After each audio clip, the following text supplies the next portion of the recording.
আসসালামু আলাইকুম ওয়া রাহমাতুল্লাহি ওয়া বারাকাতুহু। পিতামাতার, বন্ধু-বান্ধব, আত্মীয়-স্বজন, স্ত্রী ও অন্য যাদেরকে সম্মান করাটাও মুস্তাহাব, তাদের সাথে সৎ আচরণ করাটাও নেকির কাজ। আমরা অনেকেই আছি যারা পিতামাতা এবং তাদের সঙ্গে যারা ওঠা বসা করত, বন্ধু-বান্ধব এবং চেনা পরিচয়ের মধ্যে তাদেরকে অনেক সময় আমরা সম্মান করি না, তাদের সঙ্গে বেয়াদবিভাবে কথা বলি। কিন্তু আল্লাহ রসুল সাল্লাল্লাহু আলাইহি ওয়াসাল্লাম তাঁর হাদিস পাকের মধ্যে তিনি পাক জবান দিয়ে বলেছেন, পিতামাতা, বন্ধুবান্ধব এবং নিজের আত্মীয় স্বজন বা স্ত্রী পরিবারবর্গের লোকেদের, যে সমস্ত লোকেদের সঙ্গে তোমার সম্পর্ক আছে তাদের সাথে সৎ ব্যবহার করা, এইটাও একটা বিশাল বড় নেকির কাজ, এবং তাদের সঙ্গে সৎ ব্যবহার করাটাও হলো মুস্তাহাবের কাজ। আল্লাহ পাক রসুল সাল্লাল্লাহু আলাইহি সাল্লাম তাঁর হাদিস পাকের মধ্যে তিনি বলেন, আন ইবনে উমর রাদিয়াল্লাহু তাআলা আনহুমা আন্না নবী সাল্লাল্লাহু আলাইহি ওয়াসাল্লাম قال إن أبر بر أن يصل الرجل ود أبيه رواه মুসলিম।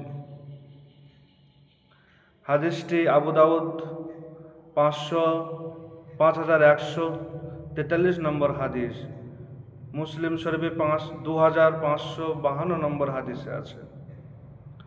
রাসূলুল্লাহ সাল্লাল্লাহু আলাইহি ওয়াসাল্লাম তার হাদিস পাকের মধ্যে বলেছেন,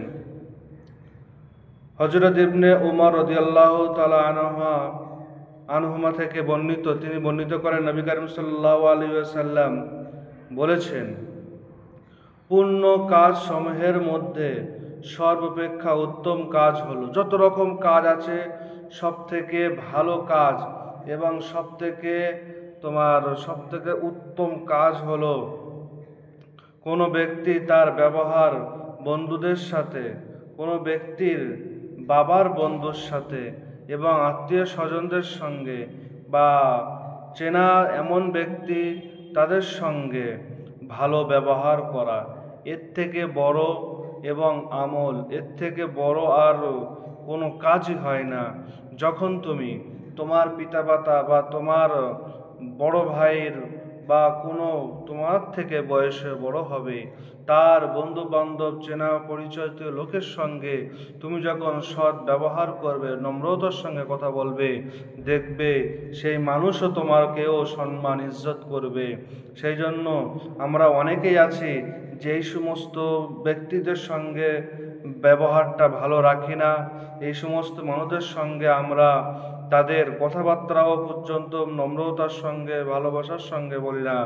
তো আমাদেরকে দরকার এই সমস্ত মানুষদের সঙ্গে ভালো ব্যবহার করা, কারণ আল্লাহ তাআলার হাবিবের দ্বারাই হাদিস পাকের মধ্যে বলেছেন, এই কাজ সব কাজ থেকে উত্তম যে পিতামাতার সঙ্গে সৎ ব্যবহার, তাদের যে পিতামাতা দুনিয়াতে যখন ছিলেন তাদের সঙ্গে যারা ওঠা বসা, চেনা পরিচয়, খুব ভাব ঘনিষ্ঠ যাদের সাথে ছিল, তাদের সাথেও ঠিক তদ্রূপ ব্যবহার করা।